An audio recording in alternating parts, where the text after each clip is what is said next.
कैसा रहा आपका इंटरव्यू? आपको कैसा लगा? तो थोड़ा शॉर्ट था, इमोशनल लगा था। शॉर्ट था? जीपीएससी का मेरा 21 मिनट चला था शायद पिछले साल। फिर आपका परफॉर्मेंस कैसा लगा आपको? थोड़ा एक भावुक बोला, थोड़ा ठीक नहीं बोला। वैसे सच बात है, पर ऐसा पर्सनल बातें नहीं है ना। ठीक है, एक स्टार्ट करते हैं। जैसे पॉजिटिव आपका ये था कि आपका स्माइलिंग फेस था आप थ्रू आउट द इंटरव्यू, तो दैट वाज गुड, आपका अच्छा था। दूसरा नेगेटिव ये था कि जब आप बैठे थे, देखो ऐसे आप लीन बैठे हो, कर्व बैठे हो, तो ऐसे मत स्ट्रेट बैठो, आराम से आप चेयर को लो और जो आपका बैक जो लोअर बैक है तो उसको सपोर्ट करके आराम से बैठे हो पीछे। हाँ, आराम से सपोर्ट करके, तो वो जगह नहीं बचेगा तो आप कंफर्टेबल हो जाओगे।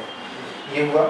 फिर जैसे टंग आप बीच बीच में निकालते थे, तो वो भी मत निकालो। ये शेविंग भी क्लीन कर लेना, अगर मूंछ रखते हो तो आप मूंछ रखना, हेयर भी ठीक कर लेना। फिर वो किसान परिवार आप 2 बार 3 बार ऐसे बोल रहे थे, तो वो कैसा होता है कि वो मतलब ये जैसे लगता है कि सिंपैथी गेन करने के लिए आप कह रहे हैं, तो वो मत करना। देखो आप जब वर्क करोगे ना ऐसे ब्यूरोक्रेट, आपका कुछ भी बैकग्राउंड हो, आप हिंदू हो, मुस्लिम हो, किसी भी कास्ट को बिलोंग करते हैं, आपके पेरेंट कोई भी ऑक्यूपेशन करते हैं, आप किसी भी रीजन से हो, आपको एक न्यूट्रल रह के वर्क करना है। आपके सामने जो भी आता है वो सिटीजन ऑफ इंडिया है, चाहे आप राजकोट के हैं, वो जूनागढ़ से आ रहा है, आप एक्स कम्युनिटी के हैं, वाई कम्युनिटी का, आपको न्यूट्रल रह के वर्क करना है। तो जब आप ऐसे वर्क आप बोलते हो ना, तो ऐसा लगता है कि आपका एक नेचुरल अफेक्शन है। सपोज हाँ, एक इंडस्ट्रियलिस्ट आपके पास आएगा, एक फार्मर आपके पास आएगा, तो आप फार्मर को ज़्यादा प्रायोरिटी दोगे, मतलब ऐसा एक एग्जिबिट होता है। वो मैं बोल फार्मर एक बार वैसे बोला था कि मुझे पता है कि फायदा हुआ है उधर से। हाँ, तो आप ऐसे बोलना कि क्योंकि मेरा फार्मिंग बैकग्राउंड है, तो जिसकी वजह से मुझे थोड़ा ये प्रैक्टिकल चीज़ों के बारे में पता है। हाँ, एक बार हुआ ना, वंस इन अ व्हाइल चलेगा, पर 3 बार रिपीट हुआ था, तो ये है। दूसरा ये है कि स्पीपा यूपीएससी, बट उसका जरूरत क्या है बोलने का? सर अगर कोई पूछे कि 2016 में ग्रेजुएशन खत्म किया तो 17 तब बताना, ओके। पहले क्यों बता रहे हो?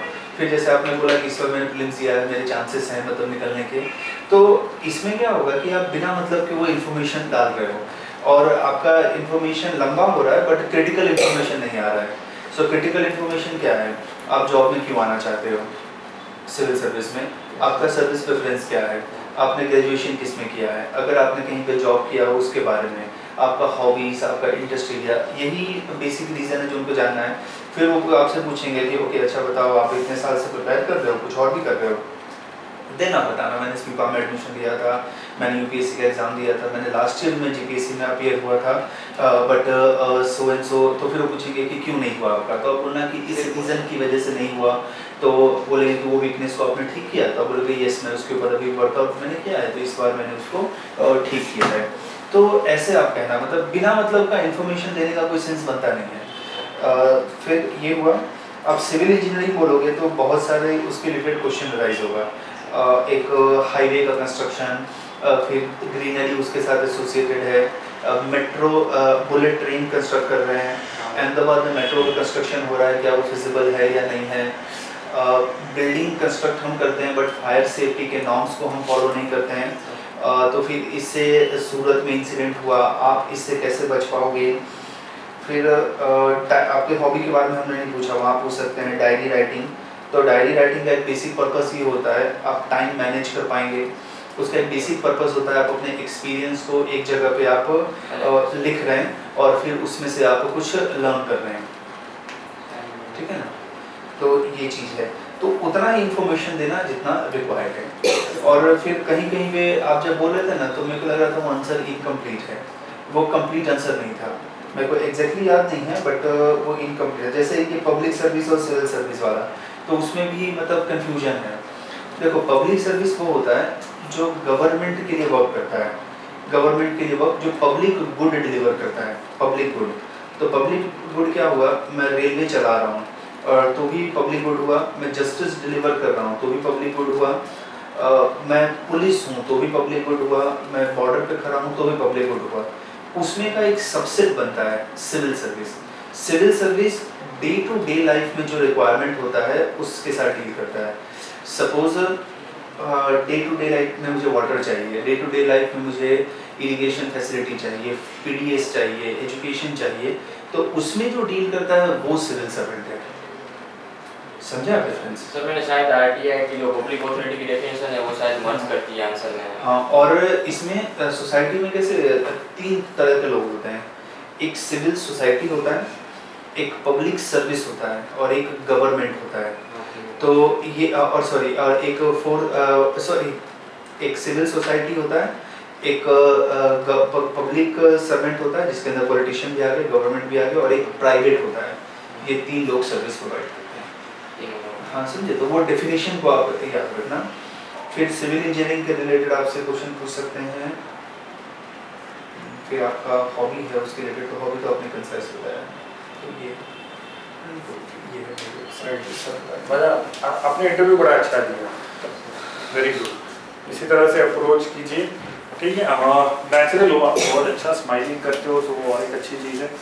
एक कुछ जो इम्पोर्टेंट है जो समझना, देखो आप वहाँ चले जाते हो जहाँ इंटरव्यूअर को चाहिए, मतलब वो सही आप आंसर तो फाइनली दे देते हो, बट इतनी प्रॉडिंग की ज़रूरत नहीं पड़नी चाहिए। प्रॉडिंग की मतलब कि मैंने जो सवाल पूछा है उसको समझ लेना इमीडिएटली बहुत ज़रूरी होता है। कि जैसे हम वाटर शेड पे भी जैसे एग्जाम्पल था हमारा, तो आपने अल्टीमेटली सब सही आंसर देना सब शुरू कर दिया था, बट उसके लिए फिर प्रॉडिंग करनी पड़ी। हाँ, फिर मैं 2 और सवाल पूछूं, फिर आप उस पर एक जवाब दो, फिर मैं पूछूं, फिर जवाब दो, और फिर फाइनली मैं जो चाहता हूँ वो आंसर निकल के आए।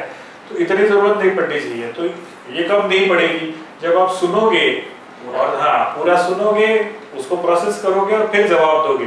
तो हाँ, तो आप ये भी जब भी हम बैठते हैं इंटरव्यू के लिए तो बड़े कामली ये समझ लो कि भाई इसका क्या इंटेंशन होगा।